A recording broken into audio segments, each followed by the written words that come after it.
Assalamualaikum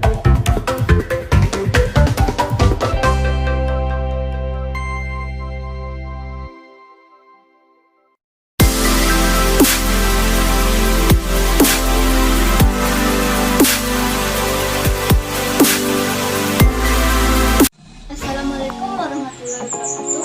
Perkenalkan, nama saya Anissa Sakila dengan NIM 2130111012. Baiklah, saya akan menjabarkan UAS kepramukaan saya. Soal nomor 1 yaitu apa tujuan pembelajaran dari kepramukaan? Menurut saya, tujuan pembelajaran kepramukaan ini adalah memberikan bekal atau pengalaman untuk menjadi seorang calon guru. Pembina kepramukaan dapat kita ketahui bahwasanya jurusan pendidikan guru madrasah ibtidaiyah ini harus bisa menguasai dan berpengalaman dalam membina kepramukaan terutama di sekolah dasar.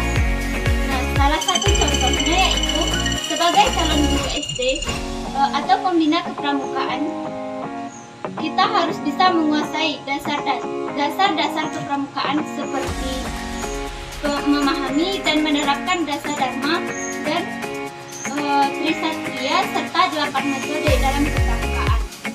Cara saya mengatur kegiatan pembelajaran untuk mencapai tujuan mata kuliah ini yaitu dengan mempelajari serta memahami materi yang telah disediakan. Selain itu, saya juga banyak men-searching materi yang sulit dipahami, serta saya juga mempraktekkan materi yang telah diberikan, sehingga dengan cara mengatur kegiatan belajar tersebut mungkin akan membuat terwujudnya tujuan pembelajaran. Apabila tujuan pembelajaran tersebut telah terwujud, maka akan mempermudah kita sebagai calon guru atau pembina, akan lebih memudahkan kita menjalankan tugas sebagai calon guru dan mencerdaskan anak bangsa. Soal yang kedua yaitu keterkaitan antara prinsip kependidikan umum dengan prinsip metode kepramukaan. Menurut saya, prinsip pendidikan dan prinsip dasar metode kepramukaan saling keterkaitan. Dapat kita ketahui, pendidikan memiliki 4 pilar. Yang pertama, learning to know, yang artinya belajar untuk mengetahui. Dan yang kedua yaitu learning to do, belajar melakukan.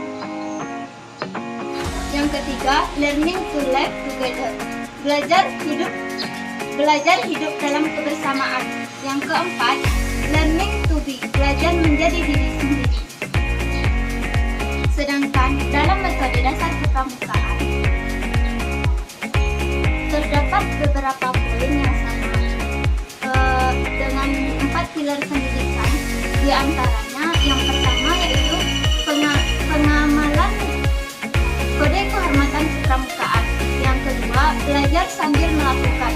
Yang ketiga, kegiatan berkelompok, bekerja sama dan berkompetensi.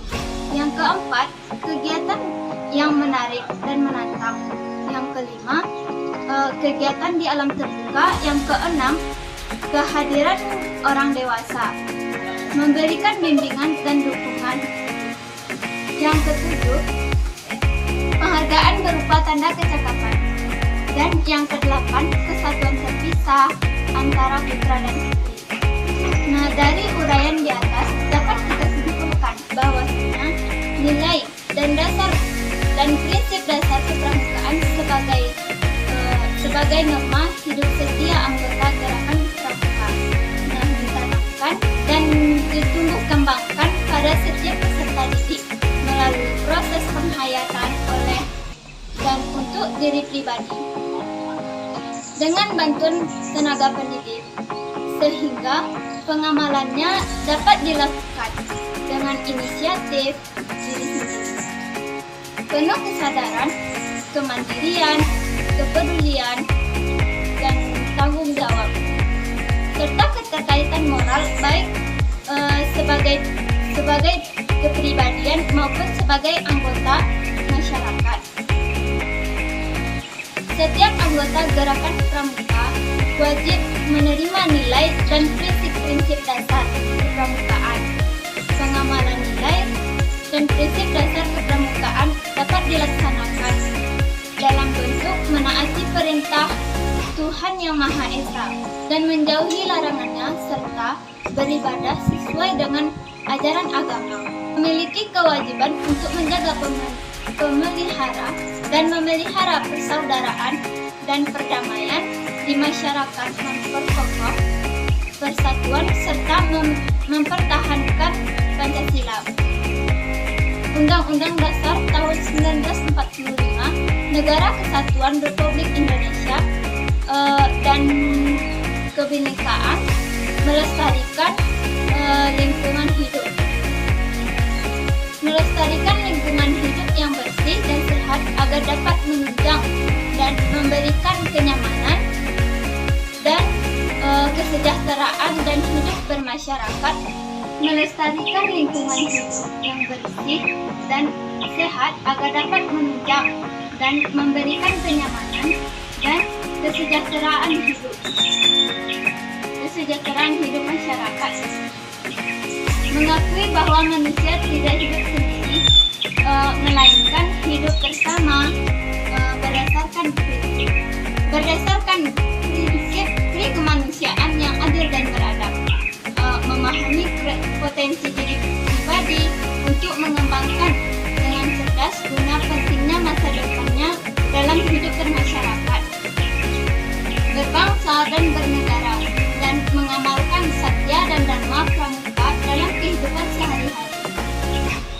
Yang ketiga yaitu permasalahan yang saya temui pada sekolah atau madrasah.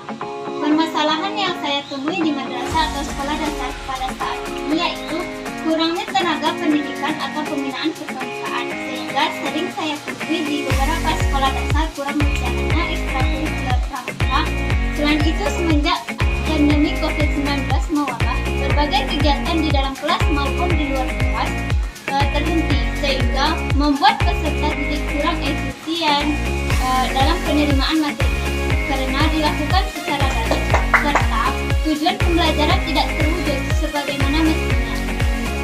Selanjutnya, permasalahan yang saya temui saat ini yaitu peserta didik kurang tertarik atau semangat dalam proses pembelajaran kepramukaan yang disebabkan kurang kreatif tenaga pendidik atau pembina pramuka dalam memberikan atau menyampaikan materi seperti media pembelajarannya atau metode pembelajaran dan masalah lainnya.